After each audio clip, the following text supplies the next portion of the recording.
बिस्मिल्लाहिर्रहमानिर्रहीम। देखें स्टूडेंट, ये हमारे पास Thomas calculus 11th edition chapter number 3 exercise 3.3 और उसका क्वेश्चन 5 है।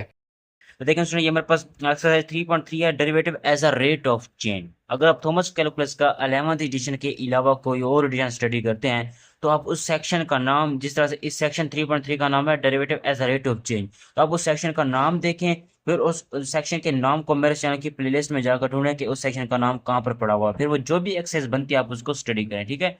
S is equal to 25/t² maths का 5/t², ये आपके पास टाइम इंटरवल गिवन है। एस से टी जो है वो 1 से लेकर 5 तक है। अच्छा, एस जो है वो आपके पास बॉडी की पोजीशन है, ठीक है, जिसका यूनिट जो है वो मीटर है, और टी जो है वो टाइम है, जिसका यूनिट जो है वो सेकंड है। अच्छा, अब हम क्वेश्चन की स्टेटमेंट को समझ लेते हैं कि उसमें हमें करना क्या है स्टूडेंट। ठीक है। तो देखिए स्टूडेंट, चैप्टर नंबर 3 जिसका नाम है डिफरेंशिएशन, थॉमस कैलकुलस का 11th एडिशन है, और सेक्शन 3.3 जिसका नाम है derivative as a rate of change.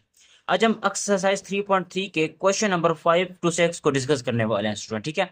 अच्छा, टॉपिक का नाम है motion along a coordinate line. देखिए, एक बात जो मैं हमेशा बताना चाहता हूँ आपको, जो कि हमेशा मैं बताता भी रहता हूँ स्टूडेंट, वो ये है कि अगर आप थॉमस कैलकुलस का 11th एडिशन के अलावा कोई और एडिशन अगर आप स्टडी करते हैं तो फिर आप उस एक्सरसाइज का या सेक्शन का नाम, जिस तरह से इस सेक्शन का नाम है derivative as a rate of change, तो आप उस सेक्शन का नाम देखें कि आपके पास सेक्शन का नाम क्या है। ये जिस भी सेक्शन या एक्सरसाइज को आप स्टडी करना चाहते हैं उस सेक्शन का नाम देखें, फिर मेरे चैनल की प्लेलिस्ट में जाकर वो उस सेक्शन का नाम देखें कि वो कहाँ पर पड़ा हुआ है, तो फिर जो भी एक्सरसाइज बनती है आप उसको स्टडी करें। ठीक है। क्योंकि आप इस सेक्शन के नंबर 3.3 को याद रखने की बजाय बेहतर है उसका टाइटल यानी नाम को याद रखें। ठीक है। क्योंकि एक्सरसाइज आगे पीछे हो जाती हैं, चैप्टर आगे पीछे हो जाते हैं, सेक्शन आगे पीछे हो जाते हैं, हमें चाहिए कि हम उसका नाम याद रखें। ठीक है स्टूडेंट, क्योंकि अंदर का मटेरियल या जो टॉपिक है वो सेम होते हैं, आपने कंसेप्ट को समझना है। तो टॉपिक का नाम है motion along a coordinate line. क्या कहने की कोशिश कर रहा है, exercise 1 to 6, give the position s is equal to f of t of a body moving on a coordinate line with s in meter and t in second. ये t जो है वो टाइम है जो कि सेकंड में given है, s जो है बॉडी की पोजीशन है जो कि मीटर में गिवन है, उसका यूनिट। ठीक है। अच्छा, पार्ट ए में हमने फाइंड करना है बॉडी का डिस्प्लेसमेंट और उसकी एवरेज वेलोसिटी फाइंड करनी है। नेक्स्ट, पार्ट बी में हमने फाइंड करना है बॉडी का स्पीड और बॉडी का एक्सेलरेशन, जो इंटरवल होगा उसका स्टार्टिंग और एंडिंग पॉइंट के ऊपर। इसी तरह से पार्ट सी हमने क्या फाइंड करना है, when F ever during the interval does the body change the direction, क्या किसी इंटरवल में रहते हुए बॉडी अपनी डायरेक्शन को चेंज कर रही है या नहीं कर रही, वो हमने बताना है कि बॉडी डायरेक्शन कब चेंज करेगी, जब वेलोसिटी अपना साइन जो है वो चेंज करेगा। ठीक है। अच्छा, पार्ट ए बी और सी को step by step question number 5 में डिस्कस करते हैं स्टूडेंट। तो मैं लेट कर लेता हूं s is equal to f of t. वैसे भी ये क्वेश्चन के स्टेटमेंट में बताया गया है एस जो एफ ऑफ टी के इक्वल है, तो यहां से हमारे पास क्या बन जाएगा, एस क्योंकि एफ ऑफ टी के इक्वल है तो एफ ऑफ टी बन जाएगा हमारे पास 5/t का होल स्क्वायर, या 25/t भी लिख सकते हैं, कोई इशू नहीं, माइनस का 5/t, ये इस तरह से। ठीक है। अच्छा, अब हमारे पास एफ ऑफ टी ये है क्योंकि हमने पार्ट ए में बॉडी का डिस्प्लेसमेंट फाइंड करना था, तो मैं यहाँ पे लिखता हूँ the body displacement is del s is equal to, या इस तरह भी कहा जा सकता है the displacement of the body over the time interval from 1 to 5। वो क्या होता है हमारे पास, एफ ऑफ 5 माइनस का एफ ऑफ 1। अच्छा देखिए, अब f of 5, f of t है, टी की जगह 5 पुट अप करें तो क्या बन जाएगा 5, 5 से 5 कट जाएगा तो 1 का स्क्वायर 1, तो ये क्या बन जाएगा -0, ये 0 ही बन रहा है हमारे पास, माइनस का एफ ऑफ 1 पुट अप करें 1/, तो ये क्या बन जाएगा 5/1 यानी कि 25, माइनस का 5 20 बनता है, तो ये 20, तो ये किसके इक्वल आ जाएगा माइनस का 20। अब क्योंकि क्वेश्चन की स्टेटमेंट में हमें बताया गया था कि जो पोजीशन है ना बॉडी की वो मीटर में गिवन है, तो इसका यूनिट क्या हो गया मीटर, इस तरह से। ठीक है। अब हमने फिर क्या फाइंड आउट करना है, बॉडी का डिस्प्लेसमेंट तो हमने फाइंड आउट कर लिया, अब एवरेज वेलोसिटी फाइंड आउट करने की कोशिश करते हैं स्टूडेंट। एवरेज वेलोसिटी का क्या फार्मूला होता है, del s by del t के। क्या इस तरह से भी कहा जा सकता है, the average velocity of the body over the time interval from 1 to 5 is del s by del d. Del s हमने निकाला हुआ है माइनस का 20 meter divided by del t. Del t क्या होता है हमारे पास, अब टाइम इंटरवल क्या गिवन था हमारे पास, 1 less than equal t less than equal to 5, तो डेल टी यहाँ से हमारे पास किसके इक्वल आ जाएगा, डेल टी इक्वल आ जाएगा 5 - 1 जो कि इक्वल है आपके पास 4 के। ठीक है। अच्छा, अब ये क्या है हमारे पास 4 टी है ना, टाइम हमें बताया गया वो सेकंड में इक्वल है, तो मैं सेकंड लगा लेता हूँ इस तरह से। ठीक है। तो ये 4 सेकंड, तो ये किसके इक्वल आ जाएगा 4 5 यानी कि माइनस का 5, और वेलोसिटी का यूनिट हमेशा मीटर पर सेकंड होता है, यहाँ से भी हमें नजर आ रहा है मीटर पर सेकंड। ठीक है। तो इस तरह से हमने पार्ट ए को एंड कर लिया। अब पार्ट बी में हम देखते हैं कि हमने क्या करना है स्टूडेंट। तो पार्ट बी में हमें क्या करना था, find the body speed and acceleration at the end point of the interval. अच्छा, यहाँ पर समझने वाली बात ये है कि स्पीड, बॉडी की स्पीड हमने फाइंड आउट करनी है ना, and point of the interval, ठीक है। अच्छा, अब स्पीड क्या है, देखिए स्टूडेंट, स्पीड जो है वो एब्सोल्यूट वैल्यू है वेलोसिटी की। स्पीड वेलोसिटी की एब्सोल्यूट वैल्यू है, तो सबसे पहले हमें वेलोसिटी फाइंड आउट करना पड़ेगा ताकि उसके ऊपर एब्सोल्यूट वैल्यू लगाकर मैं स्पीड फाइंड आउट करूं, ठीक है। तो मैं यहाँ लिखता हूँ, क्या लिखता हूँ, speed is the absolute value of the velocity and velocity is the derivative of position with respect to time. बस पार्ट बी में क्योंकि हमने बॉडी की स्पीड फाइंड आउट करनी थी, और स्पीड जो है वो वेलोसिटी की एब्सोल्यूट वैल्यू होती है इस तरह से। ये देखें, ये हमारे पास क्या है, स्पीड है। स्पीड क्या है, वेलोसिटी की एब्सोल्यूट वैल्यू, और वेलोसिटी क्या है, v of t, position, position यानी एस का derivative with respect to time, ठीक है। तो यहां से हमारे पास ये इसको सोल्व करेंगे तो हमें स्पीड मिल जाएगी ना, वी ऑफ टी। स्पीड किसके इक्वल आ जाएगी स्पीड, तो D by D T S, यानी कि एस का derivative with respect to T, तो D by D T S किसके इक्वल है स्टूडेंट, एस इक्वल है 25 बाई टी का स्क्वायर माइनस का 5 बाई टी, इस तरह से। अब इसकी एब्सोल्यूट वैल्यू, क्योंकि ये स्पीड है ना, स्पीड जो है वो वेलोसिटी की एब्सोल्यूट वैल्यू होती है स्टूडेंट, तो वेलोसिटी ये D S by D T है और उसकी एब्सोल्यूट वैल्यू जो है वो स्पीड है आपके पास, ठीक है। अच्छा, आप देखें, इसका डेरिवेटिव लेना तो ये क्या क्या बन जाएगा आपके पास, -2t⁻³ यानी कि -2 डिवाइडेड बाई टी पावर 3। तो इसको मैं सोल्व करूंगा और लिखूंगा। चलिए मैं इसको स्टेप बाय स्टेप कर लेता हूँ ताकि आपको समझ आ सके। डी बाई डी टी, इसे लिखें 25t⁻² बन जाएगा, माइनस का 5t⁻1 बन जाएगा इस तरह से, ठीक है, ऊपर जब लिखेंगे ना। अब देखें मजीद इसको थोड़ा, ये -2 पहले आ जाएगा, तो ये अब क्योंकि इसका डेरिवेटिव लेना है ना, तो एब्सोल्यूट वैल्यू मैं वैसे लिख देता हूँ, माइनस का 2 पहले आ जाएगा, और ये आपके पास 25 एज इट लिख देना, इसको कुछ ना करें, तो -2 पहले आ जाएगा, फिर t⁻³ बन जाएगी, क्योंकि एक पावर में कम करते हैं। ये वाला पहले आ जाएगा तो प्लस हो जाएगा 5 और t⁻², यानी कि डेरिवेटिव का क्या तरीका होता है, पावर साइड में लिखते हैं और उसकी पावर में एक कम करके रख देते हैं इस तरह से। एब्सोल्यूट वैल्यू वैसे लिखें तो माइनस का 50 डिवाइडेड बाई t⁻3 इस तरह से, ठीक है, और ये प्लस का 5 डिवाइडेड बाई टी का स्क्वायर इस तरह से। ये देखें, अब ये मैंने स्पीड फाइंड आउट कर ली बॉडी की। अब क्योंकि स्पीड हमने फाइंड आउट करनी थी स्टार्टिंग और एंडिंग पॉइंट के ऊपर, ठीक है, तो मैं स्टार्टिंग पॉइंट भी लिखता हूँ और एंडिंग पॉइंट भी लिखता हूँ। अच्छा, अब यहाँ पर देखें ना, तो ये आपके पास वैल्यू पुट अप करें ना, वी आपके पास स्टार्टिंग यानी बिगिनिंग पॉइंट क्या है 1, तो वी ऑफ 1 क्या बन जाएगा आपके पास, वी ऑफ 1 देखें एब्सोल्यूट वैल्यू माइनस का 50 प्लस का 5, और टी की जगह 1 रखेंगे तो 1�3 और 1�2 एक ही बात है ना, उसे लिखा नहीं जा सकता। अच्छा, तो अब माइनस का 50 और प्लस का ये क्या बन जाएगा, -45, -45, और ये इक्वल आ जाएगा क्योंकि एब्सोल्यूट वैल्यू है, तो प्लस का 45 बन जाएगा इस तरह से। अब इसी तरह से वी ऑफ, जब मैं 5 पुट अप करूंगा, वी ऑफ एंडिंग पॉइंट, ठीक है, तो ये क्या बन जाएगा आपके पास, माइनस का 0.2, सोल्व कर लें, यहाँ वैल्यू पुट अप करके कैलकुलेटर से निकाल सकते हैं, कोई इशू नहीं, पॉजिटिव 0.2।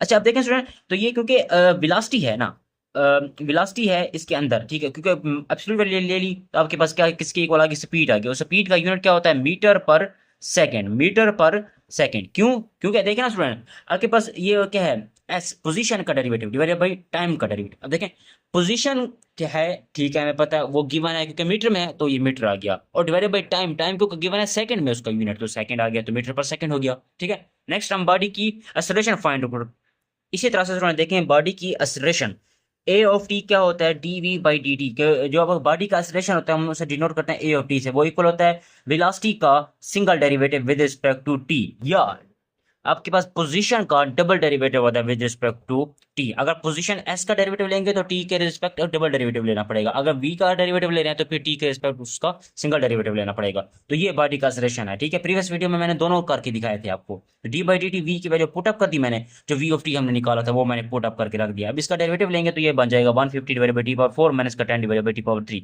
आसान तरीका है, टी की पावर 3 को ऊपर लिखे -3 बन जाएगा, ये पॉजिटिव बन जाएंगे, और उस पावर में से एक कम कर देंगे, जो नेगेटिव वैल्यू को नीचे लिखेंगे तो 4 पॉजिटिव बन जाएगा माइनस। इस तरह से ये भी सेम तरीका है, डेरिवेटिव लेने में कोई आपको इश्यू नहीं होगा, ठीक है। तो ये डेरिवेटिव मैंने लेके रख दिया है।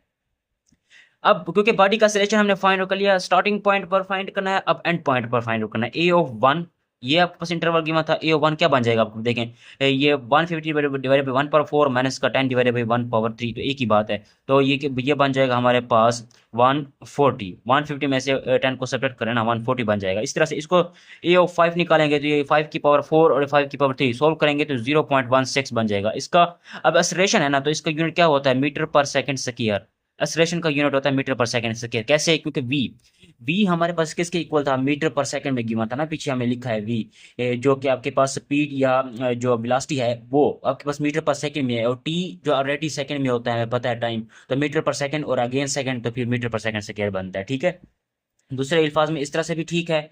और ये अगर हम देखा जाए, क्योंकि वेलोसिटी जो है वो ये इस तरह से लिखा जाता है ना, d v by D t, ये एक्सेलरेशन है, ए ऑफ टी है ये आपके पास। ठीक है, तो मैं इसे लिखता हूँ एक मरतबा ठीक करके इस तरह से। ठीक है, अच्छा अब ए ऑफ टी इसके इक्वल होता है, या D square S by D T square के भी इक्वल होता है। अब इसी स्क्वायर है तो इसी वजह से ये एस का स्क्वायर आया हुआ है नीचे। ठीक है, ऊपर एस है तो एस का तो हमें पता है स्टूडेंट के वो पोजीशन है, और उसका यूनिट मीटर में हमें गिवन है। तो ये इस तरह से मैंने इसके यूनिट निकाले हुए हैं। ठीक है, यहाँ पर मैंने ये बच्चे शो कर दें, कोई इशू नहीं है।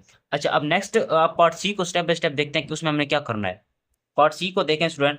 When if ever during the interval does the body change the direction, कि कोई भी ऐसा इंटरवल फाइंड करें क्या उसमें बॉडी अपनी डायरेक्शन को चेंज करी है या नहीं। इस पार्ट सी को डिस्कस करते हैं स्टूडेंट।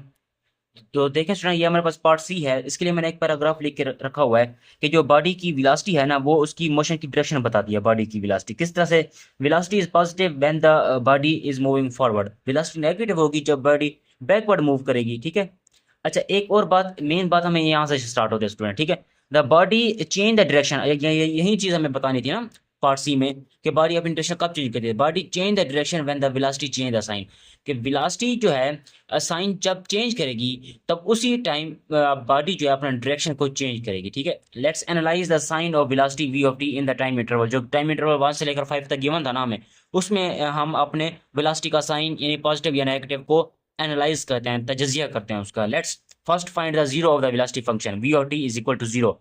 अब V of T equal to zero का क्या मतलब है स्टूडेंट? इसका मतलब ये है कि माइनस का 50 divided by t power 3 plus का 5 डिवाइडेड बाई टी का square is equal to zero, क्योंकि वी ऑफ टी इसके इक्वल था ना।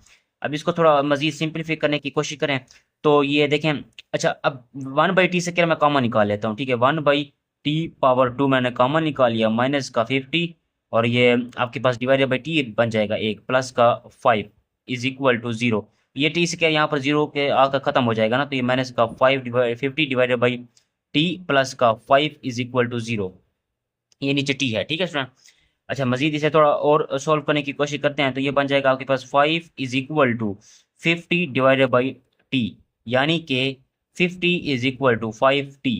अब ये टी का, क्योंकि student t is equal to 10, इसका हमारे पास आंसर है। ठीक है, सोल्यूशन है। तो t क्योंकि सेकंड में गिवन था तो मैं 10 सेकंड लिख देता हूँ इस तरह से। टाइम क्योंकि सेकंड में गिवन था ना, तो t की वैल्यू क्या आ गई 10 सेकंड। मैं लिखता हूँ sign of the velocity is analysed in the following table. तो ये मेरे पास टेबल बनी हुई है। अब 10 सेकंड है ना, 10 तो मैं इसके दरमियान मैं नहीं लिख सकता ना, क्योंकि 1 और 5 है वो तो इससे आगे आता है।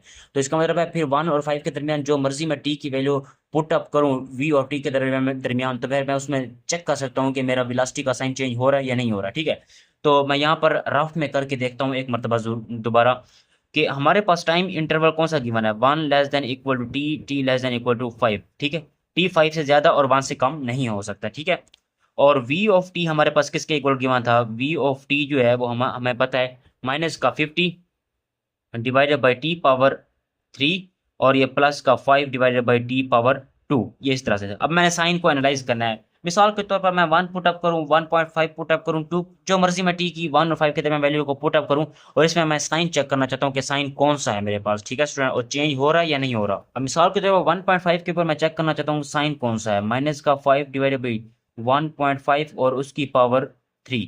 ठीक है, प्लस का 5 डिवाइडेड बाई 1.5 और उसकी पावर 2। इसे सॉल्व करेंगे तो इसका आंसर बन जाएगा हमारे पास। तो इस तरह से आपने कैलकुलेटर पर वैल्यू को लिखनी है, फिर उसे सॉल्व कर लेना। तो ये आपके पास आंसर बन जाएगा माइनस का 12.59। ठीक है स्टूडेंट, तो मैं लिखता हूँ माइनस का 12.59।